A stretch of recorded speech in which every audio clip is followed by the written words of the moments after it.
Donc, Christian Anastasie, bonjour Christian. Bonjour. On va discuter ensemble je dis donc radiographie du système. Je savais même pas que ça existait, Christian. Donc, tu as été pendant quelques années à la tête de l'Agence nationale d'appui à la performance. Absolument. Donc, pour le système de santé. Pour les établissements de santé, publics, privés, sanitaires et médico-sociaux. Mais c'est quoi? C'est le cabinet d'audit, en fait, de l'ensemble du système de santé? Une agence, c'est un bureau d'appui à l'organisation et méthode. C'est ce qu'on avait autrefois dans les entreprises. Tu sais, les bureaux d'organisation et méthode, c'est ça. On regarde l'organisation, on essaye de définir des bonnes méthodes pour que l'organisation soit la plus performante possible. Mais tu vas hôpital par hôpital ou tu fais ça à coup de PowerPoint sur des grands systèmes? Alors, pas beaucoup de PowerPoint. On construisait les solutions avec des acteurs différents, de différentes régions. On construisait ensemble. L'agence et des établissements de santé publics, privés, de différentes régions. On essayait de définir ensemble des solutions. Par exemple, comment se fait-il que les services d'urgence soient encombrés alors que des lits vides sont dans les services? Donc, on essayait de voir avec des médecins, des soignants, des ASH, des directeurs. ASH, c'est parce que c'est ASH. Des agents de service, ouais. tout le monde, ouais. tous les personnels, ouais. des ingénieurs, des directeurs. Pas seulement, tu vois, on n'était pas centré sur les seuls directeurs, mais on était centré sur tous les personnels, tous les professionnels de la santé. Et on travaillait avec eux, on leur disait, voilà, Stéphane, c'est quoi votre solution pour améliorer les choses? Et les gens ont plein d'idées, parce qu'ils vivent ça tous les jours. Et donc, on recensait ces idées, on les rassemblait dans un format à peu près lisible. Les uns et les autres se critiquaient, disaient, oui, non, c'est pas comme ça. Bah oui, à Nantes, ils disent ça, mais nous, à Nice, on fait comme ça, et ainsi de suite. Et progressivement, se sédimente une pensée un peu intelligente qui émane du terrain, qui remonte sous forme de recommandations, et ensuite, on peut dire, les recommandations que nous avons construites avec des professionnels de tous niveaux, de tous horizons. Maintenant, c'est ça, mais derrière, on nous parle de mandarin, de baronnie, de systèmes complètement sclérosés, silotés, qui ne bougent pas. Donc, quand tu arrives avec tes tu serais étonné de voir que les professionnels du terrain, ils sont très, très imaginatifs. Ah, mais ils ont plein d'idées. Moi, je pense que... Et il suffit de leur donner la parole. Ça doit être les premiers à hurler sur l'inefficacité du système, parce qu'ils sont face à la vie et à la mort, quand même, ces gars-là. Oui, absolument. Et donc, quand on fait confiance aux professionnels de terrain, quand on instruit leur imaginaire et leur imagination avec un peu de savoir-faire et un peu de patience et un peu d'humanité, eh bien on arrive à dégager des solutions qui sont très intéressantes et qui sont d'autant plus intéressantes qu'ensuite elles s'imposent facilement puisque les uns et les autres savent qu'elles ont été construites avec des pairs. Et par voie de conséquence, ça se développe assez facilement. Donc maintenant, tu es président de Persan Conseil qui fait la même chose à titre privé finalement. Voilà, exactement. C'est ça. Exactement. C'est ça le truc. Moi, je suis en appui. Je ne suis pas un conseiller, je suis en appui. Question, je vais dire, elle est très ouverte et en même temps elle est précise, réponse franche et brève, parce que c'est une réponse, tu peux en faire un colloque, je suis sûr, Christian, mais il en est où notre système de santé? Je n'arrive pas, en fait, le sujet de ce Covid, là, et quand on essaye d'élargir la focale, c'est que je pense que la santé, la réforme de toute façon, c'est un truc de temps long. Oui. Et que là, on se retrouve projeté dans une actualité quotidienne, j'ai l'impression, qui fausse la vision. Donc c'est quoi? On est le pire système de santé d'Europe, on est le meilleur, on est à la mi-chemin. Où est-ce qu'on est par rapport à nos comparables, justement? Ce qu'il faudrait, c'est que tu sortes un peu des frontières, tu vois, et que tu ailles voir, par exemple, si tu as un problème de santé assez grave, tu vas dans d'autres pays et tu vois comment on est traité. Alors, je vais en Allemagne, par exemple. Eh ben, tu verras comment tu es traité. Tu es traité par des établissements qui sont d'un niveau comparable à celui de la France. La France est un très beau système. C'est un très beau système où tout le monde est égal. Il y a pas, on ne te prend pas toi parce que tu es journaliste renommé chez Bismarck et que tu as ta carte American Express. On te prend... Quel que soit le NHS en Grande-Bretagne, c'est pareil. Oui, le système hospitalier allemand, suédois, norvégien, espagnol, c'est pareil. C'est grosso modo pareil. Tous sont à peu près pareils. Le système français a sans doute des défauts, mais il a quand même une vertu, c'est qu'il est ouvert à tous et il est égalitaire. Donc voilà, c'est notre ADN. La différence, c'est que tout le monde est traité de façon égale. Alors ça a des avantages et des inconvénients. Tu disais, c'est un système de temps long. C'est très compliqué le système de santé. C'est pour ça que tous les ministres sont dans des difficultés très grandes, parce que c'est à la fois un système de temps très court, le progrès médical évolue sans arrêt. Ouais. L'épidémie est là, pressante, prégnante, voilà, il faut agir, elle arrive tout de suite comme ça, il faut agir. Et en même temps, le temps est long pour tout. Tu construis un hôpital, tu l'amortis sur 50 ans. Tu formes un médecin, il faut 15 ans pour former un médecin. Enfin, il faut 10 ans d'études, et puis après, il faut la pratique, l'expérience professionnelle, etc. Donc, les médecins, ils sont à l'optimum au bout de 10 à 15 ans, on va dire. Les soignants, c'est pareil. Ils ont 5 ans d'études maintenant. Tu formes pas. Alors, on dit, il n'y a qu'à ouvrir des lits. Ouais. Non, mais on ne peut pas ouvrir des lits comme ça. Il faut des professionnels, d'ailleurs, pour faire fonctionner des lits. Et les professionnels, tu ne les formes pas en 15 jours. Donc, le système français, il est comme tous les systèmes de santé, il se heurte à la confrontation entre un temps très court, qui est celui du progrès médical. Le président de l'Unicancer disait, il n'y a pas très longtemps, dans une conférence, un professeur de médecine, qui disait tous les 15 jours, 3 semaines, on est obligé de se remettre en cause dans nos protocoles. C'est un temps très court. Et ce temps très court, il se confronte à un temps très très long. Le temps des études. Attends, c'est important ce que tu dis là.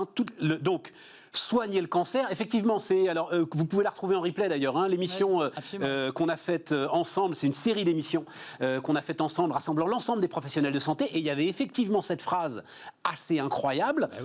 Les praticiens du cancer aujourd'hui, les meilleurs, modifient leur protocole de soins, pratiquement tous les 2 mois, tous les 3 mois, parce que les choses évoluent. La médecine est de plus en plus fine, de plus en plus personnalisée, donc tu prends en compte le cas particulier de chaque personne, et donc tu adaptes en permanence tes traitements, donc c'est très compliqué, et à la fois c'est un système où ça va très vite, et c'est un système qui est infinitésimal, puisqu'on raisonne de plus en plus au niveau de la personne malade. On ne fait pas des traitements pour des grandes séries. Mais alors comment tu dis, tu as publié, c'est un texte que vous pouvez retrouver sur LinkedIn d'ailleurs, avec Christian Astanasi, bref texte, clinique, c'est le cas de le dire, pardon, je ne fais pas exprès. Et tu démarres, donc 5 idées pour essayer d'améliorer les choses en efficacité, et tu démarres par l'anticipation. Comment, après tout ce que tu viens de décrire, tout ce qu'on vient de traverser, on peut encore imaginer anticiper? Oui, parce que l'anticipation, c'est quelque chose de très pragmatique, au fond.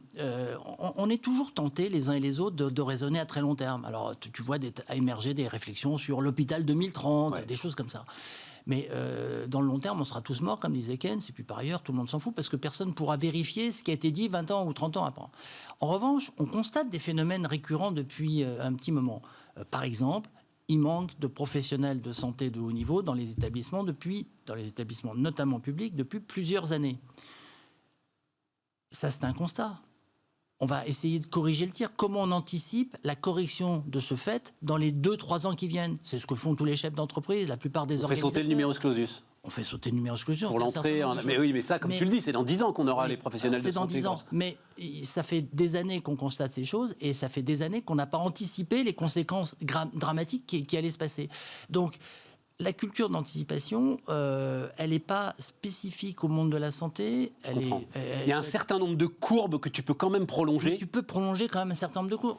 Nonobstant les à-coups qui surviendront. Quand tu as des effectifs vacants depuis un certain nombre d'années dans les hôpitaux, les statistiques du CNG, du Centre national de gestion des professionnels de santé, font sortir qu'il y a des endroits où il y a 30% de postes vacants. C'est pas possible de continuer comme ça. Donc, une culture d'anticipation, c'est dire... il va forcément à un moment y avoir une crise, il faut corriger. Et attends, quand tu dis poste vacant, c'est pas des raisons budgétaires. Non. C'est qu'il n'y a pas les personnels pour qualifier pour ces postes-là. Exactement. Donc, cette culture d'anticipation, la défense nationale l'a fortement développée. Parce que les militaires, ils s'attendent à ce que chaque jour, il y ait un attentat. Donc, ils essayent d'anticiper les choses en essayant de préfigurer un certain nombre de conséquences, par exemple, d'un manque de produits. Alors, tu as vu, il n'y a pas très longtemps, il y a une boîte française, j'ai oublié le nom, qui est spécialiste de la vision nocturne. Absolument. Bon, le gouvernement français a interdit qu'elle soit achetée par des Américains. Absolument. Parce que le ministère de la Défense se dit, si on perd cet atout, le jour où on risque d'avoir un problème. On risque d'avoir un problème. Donc, ils sont toujours en train d'anticiper, et ils se disent, il faut conserver sur le territoire national, même à un niveau échantillonnaire, même une petite unité ou deux, il faut pouvoir conserver un certain nombre de structures qui, en cas de coup dur, pourront être développées. Pourquoi pas pour la santé? Pourquoi est-ce que, justement, on n'arrive pas à avoir cette logique que tu décris là? Eh bien, parce que peut-être, je n'ai pas d'explication absolue, mais peut-être que dans le monde de la santé, cette espèce de confrontation permanente entre temps long et temps très court fait que c'est difficile d'avoir une culture d'anticipation. On a tendance à se dire le progrès va tout régler, et puis dans 10 ans, ça sera complètement différent. Donc on a envie de faire des projections à 2040, mais on se focalise pas sur qu'est-ce qui va se passer dans 18 mois si on fait rien, et si on a des constats depuis 3 ans, qu'est-ce qu'on devrait corriger. Est-ce que c'est pas aussi un système qui est à ce point à bout de souffle aujourd'hui qu'il est de toute façon à gérer l'urgence en permanence? Il n'a plus le temps de réfléchir, en fait. Alors, il est à gérer il a géré l'urgence en permanence. Je crois que la posture du ministère de la Santé, c'est un peu... Alors, a subi un mouvement là aussi contradictoire. C'est-à-dire qu'elle s'est enrichie de multiples agences, de multiples compétences tout autour, mais en même temps, l'État, le noyau dur du système, l'État, qui s'est enrichi de beaucoup de compétences, a du mal à faire la synthèse de toutes ces compétences. Et d'une certaine façon, il y a une espèce de contradiction entre avoir beaucoup d'expertise et pas beaucoup de capacité de décision. Et ça, on le voit un peu partout. Ça, on l'a vu avec le Covid. Exactement. Clairement. Quand on remonte le fil, quand on essaye de remonter le fil de la pénurie de masques au début de l'épidémie, c'est vrai que c'est quelque chose d'ahurissant. Et oui, et donc... 14 ou 15 interlocuteurs différents qui ont un avis à donner sur un sujet comme ça. Alors ça, c'est de mon point de vue, si je caricaturais les choses, je dirais... Globalement, on n'est pas trop mal gouverné, on est aussi bien gouverné que la plupart des autres pays de l'OCDE. Il faut être raisonnable, hein. Les autres font pas mieux. Donc on est globalement bien gouverné, mais alors on est globalement très mal informé parce qu'il y a trop d'experts qui parlent dans tous les sens. Il y a trop de comités, il y a trop de choses. Et il y avait un article de Bourdillon dans Le Monde il y a quelques jours, il disait trop d'expertise, tu l'expertises. C'est vrai, bien sûr. C'est vrai, quand bien tout sûr. le monde... Alors, attends, je maintiens mon fil. Donc, anticipation, ok, j'ai compris. Et je trouve que l'image avec la Défense nationale, il faudrait un institut de hautes études de... bah oui. Et puis les militaires... La défense en santé, quelque chose comme ça. Les militaires, mais prendre la santé comme, effectivement... un élément de défense nationale, de souveraineté, de tout ça. Tout à fait. C'est d'ailleurs le président de la République anime des comités de défense. Et bien sûr. Mais parce que une pandémie, c'est d'un seul coup comme une espèce de guerre inattendue qui te tombe dessus. Donc c'est vraiment cette culture-là. Les militaires, par exemple, ils vont régulièrement chez Futurip, soit ils vont se former à l'extérieur. Deux, ce qui se passe. Valoriser les industries. Ah oui. Alors, tu mets ça en deux, en fait. Oui, parce que... ça, j'ai trouvé ça assez génial. Mais oui, parce que les industriels, c'est eux qui ont... Mais l'industrie, c'est quoi? C'est le médicament. Alors, d'abord, l'industrie, elle est mal connue dans notre pays. On connaît l'industrie du médicament, qui est un peu diabolisée suite à des scandales, etc. Donc, tout le monde a en tête le Mediator. Et donc, du coup, on assimile, il y a une grande partie de l'opinion publique qui assimile médicament égale Mediator égale profit éhonté sur la santé. Donc ça, c'est très compliqué. Et... on peut comprendre ceux qui véhiculent ce genre d'idées, mais en même temps, on ne peut pas le partager, parce que quand même, les industriels, c'est quand même eux qui, en permanence, essayent d'adopter... c'est quand même formidable d'avoir un vaccin en moins d'un an. Enfin, c'est extraordinaire, tout ce qui s'est fait. Donc voilà. Et puis, c'est un domaine qui est mal connu de la part des autorités sanitaires. Alors, je parle bien des autorités sanitaires, parce que les autorités, Bercy, le ministère de l'Industrie, ils savent très bien qui sont les industriels, ils savent très bien ce qu'ils font. Mais tu vois, j'ai assisté à une réunion il n'y a pas très longtemps, quand on va à pas mal de réunions, et il y a quelqu'un qui dit, quelqu'un qui travaille au ministère, qui dit « Ouais, mais l'industrie biomédicale française n'existe plus ». Mais c'est la 4e industrie du monde, l'industrie biomédicale française. Et il y a des tas de gens qui se battent tous les jours pour inventer des choses. La 4e du monde. Ouais, et en plus, elle est exportatrice. Et la balance commerciale des DM, ce qu'on appelle des dispositifs médicaux, est excédentaire. C'est un des fleurons de la France. Donc, je trouve que il faut déjà savoir mais ce que bien c'est. sûr, je ne le savais pas, Christian. Ben voilà. Et ensuite, quand tu mets en perspective ce que j'ai dit tout à l'heure sur la défense, maintenir à un niveau échantillonnaire, essayer d'avoir un peu de tout. On fabrique des respirateurs, bah ça serait, il n'y a plus qu'une boîte, bah ça serait bien de la préserver, parce que le cas échéant, bah on peut augmenter les cadences, mais peut-être, voilà, tu vois, avoir cette vision qu'a la défense nationale d'une crise possible, ça oblige tout le monde à se dire, finalement, si on avait un besoin, ce serait bien qu'on sache ce que font les industriels et comment ils pourraient nous aider pour gérer cette crise. Ouais, mais alors là, et d'ailleurs, t'apprends des tas de trucs. Je savais pas non plus. Donc, puisque Sanofi va mettre ses usines à disposition de, alors peut-être AstraZeneca, si ça se confirme ou pas. Enfin, bref, ses usines à disposition pour remplir des flacons, en fait, c'est-à-dire remplir des flacons de vaccins. C'est une expertise. Je ne savais pas ça. Il y a faire le vaccin, mais derrière, il faut remplir et puis il faut remplir 2 milliards. Et il faut bien les remplir exactement. Enfin, voilà, et ça, c'est une expertise. Et Sanofi a cette expertise industrielle ici chez nous, quoi. Bien sûr. On a beaucoup d'expertise, on a beaucoup de savoir-faire. Donc, il faut déjà le valoriser, parce que les industriels, évidemment, ils sont toujours à l'affût de ce qui va être mieux. Ils sont capables de métaboliser toutes les connaissances scientifiques qui s'accumulent pour essayer d'apporter des produits qui correspondent à la demande des médecins, parce que l'industrie ne travaille pas comme ça tout seul. Le médecin, il lit dans la presse médicale internationale qu'il y a une innovation, qu'il y a un nouveau traitement. Il va demander aux représentants, à son directeur et puis aux représentants de l'industrie, à leur dire alors, quand est-ce que j'ai le même produit que les autres, quoi. Et donc, du coup, il y a une pression de la part du corps médical et des sachants médicaux, des savants, etc., sur l'industrie qui elle-même système métabolise tous ces savoirs pour essayer d'apporter une réponse, parce qu'elle sait très bien qu'elle fait des investissements considérables. Si elle veut gagner de l'argent, il faut qu'elle soit quand même up-to-date. Il faut qu'elle soit qu'elle mette à disposition des produits innovants. Sinon, personne n'achètera ses produits. Dans ce cadre-là, Christian, considéré comme une victoire de rapatrier le Doliprane, est-ce que c'est la bonne... Tu vois, je croise anticipation, respect des industries, etc. Je ne tombe pas forcément sur rapatrier le Doliprane. Non, mais je pense que derrière tout ça, il faut changer la culture. C'est-à-dire qu'il faut se dire, il faudrait que l'administration de santé adopte... Alors, je caricature en disant ça, bien évidemment, mais si je fais à grosse maille, il faudrait que l'administration de santé, qui se targue de faire un peu de promouvoir de la santé publique, c'est-à-dire d'être un peu étrangère à toute considération bassement matérielle, qui fait de la santé publique, et c'est très noble et c'est très bien.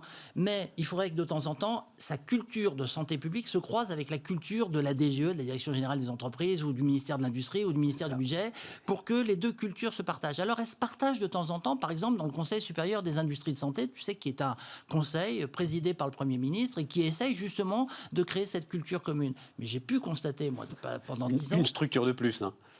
Non, là, c'est un petit conseil qui était... Enfin, non, d'accord. Je ne suis pas pour l'empilement des structures. Non, mais de temps en temps, c'est un lieu de concertation, si tu veux. Ouais. Non, mais voilà, c'est comme tu dis, il faut qu'ils se rencontrent, il faut qu'ils se parlent. Il y a un endroit où... Les gens se parlent. Et cette culture, cette appropriation de la culture industrielle par le monde de la santé devrait être encouragée, facilitée, de telle sorte que le gars qui travaille dans la santé se dise, tiens, un jour, j'aurai peut-être besoin d'industriel. Alors, au lieu de le diaboliser tous les jours, je vais peut-être faire en sorte qu'il travaille et qu'on travaille ensemble, parce que peut-être qu'il a une innovation qui va me rendre service.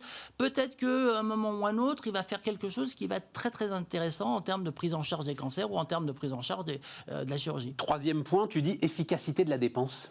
Mais alors là, tu vas retomber. Moi, alors ça, j'ai grandi avec ça, moi, tout jeune journaliste. Le plan Juppé. Oui. La gestion comptable de notre système de santé. Et il semble que ce soit l'horreur. Il semble que ce soit le début de la fin, le déclencheur de l'ensemble de nos échecs derrière. Non, moi je dirais pas ça. Je dis qu'il y a moi non plus, hein, c'était de l'ironie. Oui, tu as raison. Non, mais on pourrait tenter d'avoir ton propos. Mais en fait, alors, tu parles de Juppé. Juppé, il a inventé quelque chose qui était le projet de loi de financement de la sécurité sociale. Ce qui voulait dire que le Parlement était informé des évolutions du système sur plusieurs années. On mettait en perspective les choses et on ne raisonnait pas année par année, on changeait de braquet en quelque sorte. Donc je trouve qu'une vision un petit peu prospective des phénomènes sur plusieurs années permet aux députés de voter un budget de oui, mais toi, tu dis efficacité de la dépense. Oui, parce que c'est ça le sujet. Je vais prendre un exemple. Tout le monde demande plus de moyens pour la santé. Sans arrêt. Tout le monde. Il n'y a pas une personne, t'entends pas une personne qui dit on a assez de moyens.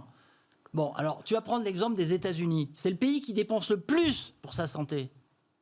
Ils sont en 24e position en termes d'espérance de vie dans le monde. Ouais. Donc, ça ne sert à rien de demander des moyens si on les dépense mal. Donc, moi, je ne suis pas pour qu'on ne donne pas des moyens à la santé. Je suis pour qu'on en donne à niveau raisonnable, mais qu'on arrive à prouver quelque part que quand on met plus de moyens, il y a plus d'efficacité pour la personne. En particulier, les gens peuvent vivre plus longtemps en bonne santé que si on ne fait pas les mêmes investissements, que les gens soient globalement mieux, qu'on ne soit pas le pays qui consomme le plus d'anxiolytiques dans le monde. Tu vois, qu'on ne soit pas le pays d'Europe parmi les plus fumeurs. Donc on ne fait pas de prévention, on ne fait pas d'éducation. Oui, mais comment est-ce que tu dis, OK, on est le pays, alors j'en sais rien d'ailleurs, hein, mais bref, peu importe, on consomme beaucoup d'anxiolytiques. On consomme beaucoup d'anxiolytiques, comment est-ce que tu fais... Tu vois, le ruissellement entre cette information... Et l'idée, ça veut dire qu'il faut soit plus de moyens ici, soit moins de moyens ici, soit... Enfin, en tout cas, comment est-ce que tu agis avec cette information-là sur le système de santé ? Je ne sais pas comment tu fais. Oui, alors... Sur les dizaines de milliers de personnes qui font ça. Il faut objectiver les choses. Est-ce que les Anglais, les Allemands sont moins bien soignés que nous ? Si tu raisonnes comme ça, déjà, tu te poses... C'était ma première question. Voilà, c'est ta première question. Et tu peux comparer. Et tu ne réponds pas trop, quoi, visiblement. Si, mais j'y reviens. J'ai parlé qualité là, mais maintenant on parle efficience. Et sur l'efficience, on dépense per capita, grosso modo, 40 milliards de trop par rapport à des pays comparables. C'est-à-dire que là où l'Angleterre est à 9% du PIB, nous on est à 11%. Est-ce que les indicateurs de qualité macro, l'espérance de vie en bonne santé, sans handicap, etc., est-ce que c'est mieux en France ou pas ? J'ai pas la réponse, mais il y a des tas de questions qui se posent. Et quand tu as des milliers de professionnels qui défilent dans la rue pour dire on veut plus de moyens, alors que déjà on est un des pays qui dépense le plus, et qu'on sait très bien que dépenser plus, toujours dépenser plus, sans avoir de critères d'évaluation de la dépense, ça ne permet pas forcément d'avoir des bons résultats. Donc à un moment ou à un autre, il faut que les gens se posent. Le ministère a des moyens, il y a des tas de centres publics de recherche. Tu as le GCS Mines, le Conseil de gestion scientifique de l'école des mines, tu as le centre de recherche en transition de l'école polytechnique, tu as au ministère, tu as des tas d'esprits bien formés, tu as l'adresse, tu as le HCAP, tu as tous ces gens-là qui sont très très intelligents et qui pourraient très bien être regroupés dans une sous-direction, dans une organisation quelconque au sein du ministère, pour essayer d'évaluer si la dépense publique qu'on fait en France, qui est supérieure à la moyenne des pays européens, elle produit des effets sur la santé qui sont supérieurs à ceux des produits. Ouais, mais t'as pas le droit de faire ça. Mais si, mais non, t'as pas le droit. Tu vas être accusé de tous les maux. T'as pas le droit. Bien sûr que si tu peux. Qu'est-ce qu'il y a, c'est ton portable qui sonne là? Non, mais bien sûr que si tu peux. Ça arrive. Ouais, ça arrive. Pardon, c'est du direct. On triche pas. Non, mais bien sûr que si tu peux. Si à un moment ou un autre, on te dit dans notre pays, les prisons sont dans un état dégueulasse. Mais par ailleurs, on dépense beaucoup plus dans la santé que dans d'autres pays. Tu peux te dire, tiens, si on dépense un peu moins dans la santé... Non, la réponse de la France, ce sera aller prendre l'argent aux riches. Tu sais très bien quand jamais t'arrives à en enlever. Mais non, mais jamais t'arrives à en enlever. Non, mais jamais t'arrives à en enlever parce qu'on ne sait pas de quoi on parle. Moi, ce que je préconise, c'est d'essayer d'objectiver les choses et de faire des conférences comme celle que tu organises, de dire, voilà, en France, on dépense 40 milliards de plus que nos voisins allemands et nos voisins anglais. Est-ce que c'est pour 40 milliards de plus, est-ce qu'on a des services en plus. Population comparable, j'imagine, si tu ramènes... Oui, voilà, c'est ça. C'est le PIB per capita. Oui, voilà. Donc on compare des choses comparables, on compare des pays comparables, de niveau de développement comparable. La France dépense 40 milliards de plus que l'Angleterre et l'Allemagne. Même si tu agrèges, parce que c'est toujours le sujet dans les comparaisons internationales, même si tu agrèges les assurances privées. Oui. C'est vraiment budget global, oui, et public-privé. Je voudrais vérifier les chiffres si tu poussais vraiment très loin dans les retranchements. On pourrait faire des études un peu comparatives, mais moi, globalement on est à 240 milliards de dépenses d'assurance santé. Là-dessus, c'est financé à 190 par l'assurance maladie, grosso modo. Je me trompe peut-être dans les chiffres, mais c'est des ordres de grandeur. Et derrière tout ça, c'est quand même l'essentiel, c'est de la dépense publique. Je te dis, et je te répète, qu'on dépense plus en France pour des résultats qui ne sont pas plus probants. Sauf si on nous le prouve. Donc moi je dis pas, je fais pas un procès d'intention, je dis pas on dépense mal, mais qu'on nous le dise, qu'on objective les choses. Et ça, il y a des tas d'esprits bien cortiqués. J'ai cité administratif. Oui, puis même des écoles de recherche. Christian, il reste 3 minutes. Il reste 3 minutes et il y a une question aussi qui m'intéresse, c'est autour de l'innovation. Est-ce que Sanofi a raté, pas raté? On verra ce qui va se passer avec AstraZeneca. Comme on dit, c'est un temps long et peut-être que dans un an, le vaccin de Sanofi, on sera très content de l'avoir. Oui. Et il sera très efficace et pas cher et facile à stocker. La gestion de l'innovation, quand même, et particulièrement de l'innovation en santé en France. Est-ce que là, on va assez vite? Est-ce qu'on prend assez de risques? Est-ce qu'on accepte de faire les paris qu'il faudrait faire? On verra, là aussi, ils sont en phase, pour l'instant, d'essai, mais il y a cette start-up autrichio-nantaise qui n'a pas été financée par la France, mais financée par l'Autriche. Valneva, je crois, c'est ça, le nom. Bon. Là-dessus, c'est quoi ton diagnostic? 2 minutes. Alors, première chose... il vaut mieux investir dans la recherche que d'investir dans de la dépense inutile. Donc, absolument. Le lien avec quand on supprime vite. Est-ce que l'ensemble de ce qu'on vient de décrire, ça freine pas complètement et ça sclérose pour aller vite, il faut des moyens. Et là, moi, je suis parcimonieux sur ce qui est de la gestion courante, autant sur la recherche, il faut investir massivement si on veut vraiment que des gens réfléchissent. Et quand je vois qu'on coupe des crédits de recherche pour payer davantage de salaires dans des endroits qui ne sont pas forcément stratégiques, il y a des questions à se poser. Je ne dis pas que c'est pas bien. Je dis qu'il y a des questions à se poser et qu'il faut objectiver tout ça. Il faut donc investir beaucoup dans la recherche. Et la deuxième chose, c'est qu'il faut... la France est dans un pays, dans une situation paradoxale où il y a plein de gens plein de start-up qui émergent. On est un des pays où il y a le plus de start-up en santé. Mais après, on ne sait pas passer le cap qui passe de la start-up à l'industrialisation à grande échelle. Donc ça, c'est très compliqué. Et on en tire comme conclusion, on était tous les deux dans une université d'innovation. Si on fait confiance à des pionniers isolés, on a toutes les chances qu'ils se plantent. Donc il faut arriver à fédérer un nombre d'acteurs suffisamment innovants et fort pour qu'ils arrivent à mettre au point des innovations ensemble qui sont suffisamment robustes pour avoir des grandes parts de marché d'un seul coup. Et ça, on ne sait pas le faire.